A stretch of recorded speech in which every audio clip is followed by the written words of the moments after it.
The first time I went to see a spiritual director, I went in like many people, anxious, wondering what this was going to be.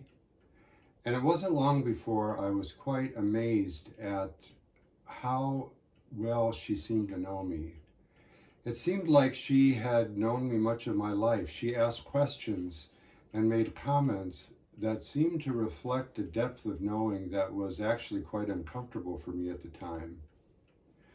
Well, over the months and even the years that I saw her, I came to realize that she wasn't clairvoyant, even though I was asking how did she do that. She was actually somebody who had spent 1,000 hours learning the art and the craft of spiritual direction. She certainly had a lot of the gifts and the basic skills that are needed, but she also was very practiced, and she knew how to use her skill and her craft in a way that was really life-changing for me.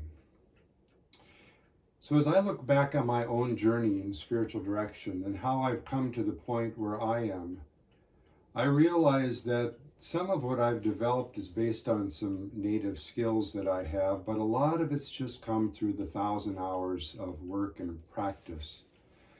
And so what I'd like to do in this video is share with you some of the backstory that has led me to the particular approach that I take to spiritual direction today, and to the particular ways that I have come to engage clients deeply. So all of my life, I've loved having deep conversations with people, even back to childhood. I remember that. And so it eventually, through a winding career through college and divinity school, led me into ministry, and I became a parish pastor in a church. And then from there, I went on to become a campus pastor as I was really seeking the energy of the university setting. And I continued to still kind of follow a thread, which was that deep conversation, and that led me into the world of chaplaincy. And I got into a position of pastoral education where I was training ministers and chaplains in the work of ministry. And from there, I got really interested in healthcare and became a system director for a spiritual care department in a large healthcare system. And so my ministry had really gone through a number of mutations, but the common thread, whether I was in a big setting or a small setting, was this love of the intimate, profound conversation. And so as I decided to continue in my work, one day my wife came home from a training session, and she said to me, "Scott, you have to do this." Now, the training session that she had been at was the first day of a spiritual direction training program that she had happened into kind of by happenstance.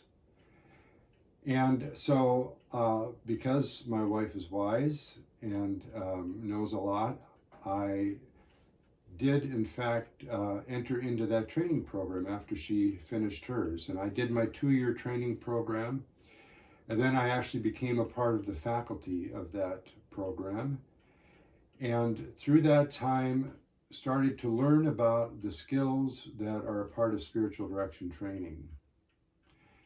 And with that, I decided that I really wanted to do more than just be in a program, and I started seeing clients. And this was a big step for me because for a long time, I had put off seeing clients. I'd put off seeing clients because I was already working a full-time job. I was doing this extra spiritual direction training work on the side, and I had a child who was in grade school, and I just didn't feel like I had room. But there was something deep in me that said, "You've got to do this."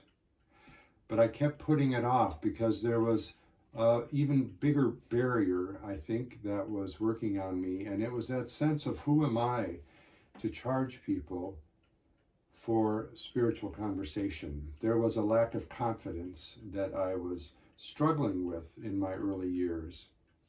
Well, little by little, this thread of just deeply desiring this conversation kept nagging at me, kept pulling on me. And I decided to take a big step and to actually get business cards made. I decided to get eventually a website. I told friends that I was open to see clients. And I started seeing a few clients and I absolutely loved it. And that went on for a while.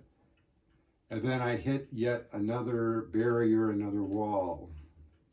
I had gotten into this pattern where I was seeing one or two people at a time, and then one of them would leave and I'd be down to one, and sometimes I'd be down to none.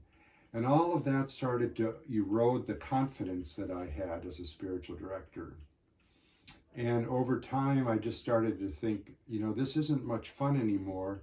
I really wonder if I'm meant for this work.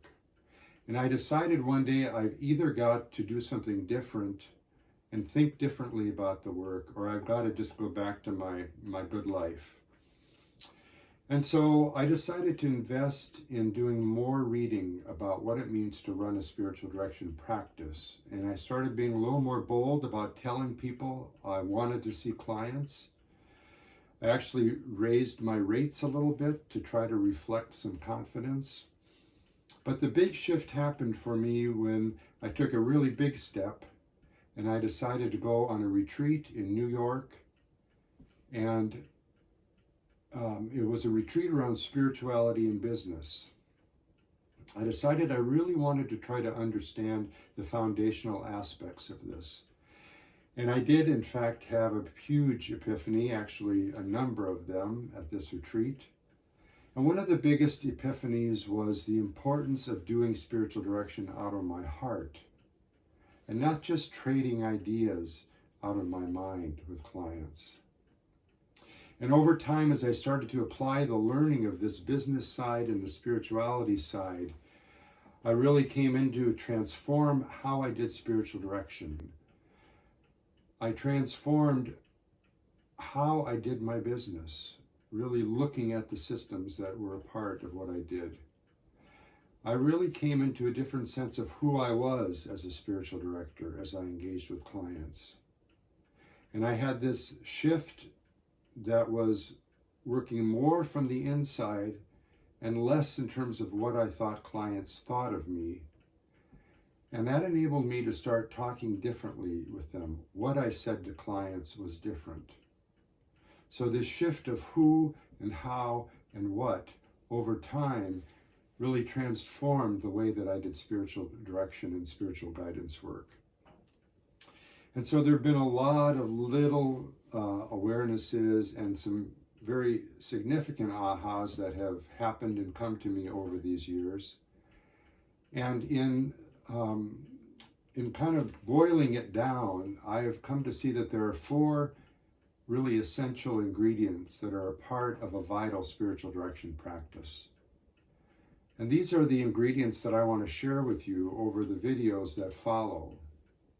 And these ingredients are what I call my 4 S's. Spiritual directors need to have skill, they need to have a system, they need to have spirit, and they need to have sass. I think the first 2 of these are pretty self-explanatory. Obviously, we need skills, we need to be good listeners, we need to be able to be perceptive in what we say, and there are a number of other skills. But skills in some ways can be the easy part of this process of the art of spiritual direction. The system is also, while I think many, if not most spiritual directors struggle to really define a system, I think it can be fairly easily defined and can be something that can be added. But it's a crucial part of a healthy spiritual direction practice. Spirit is an interesting one, this 3rd component. As I look back on the many years that I've been doing spiritual direction, it's amazing how many of them were happening with my forgetting about the power of spirit and being spiritual. It's amazing how much spiritual direction can happen without actually being spiritual. And so often our own fear and anxiety can cut us off from that crucial connection that is so important in spiritual direction. The 4th and the strange dynamic in spiritual direction is sass. And I like the word sass because it gets at that unique part of us. Each of us has a unique dimension that we bring to spiritual direction that nobody else can bring. And I don't think our spiritual direction really ever flowers until we can feel free to access that unique part of us. So skills, systems, spirit, and SaaS. These are the 4 topics that I'm going to be exploring with you in the weeks ahead through my email posts and through videos. And actually, I'm going to take the skills part and I'm going to do it last, because I believe that the skills really start to be utilized to their fullest after those other 3 are in place. So that's the journey ahead. Thank you so much for being a part of this Spiritual Direction Learning Lab, and I look forward to being with you next time to talk about systems. Thanks for joining me.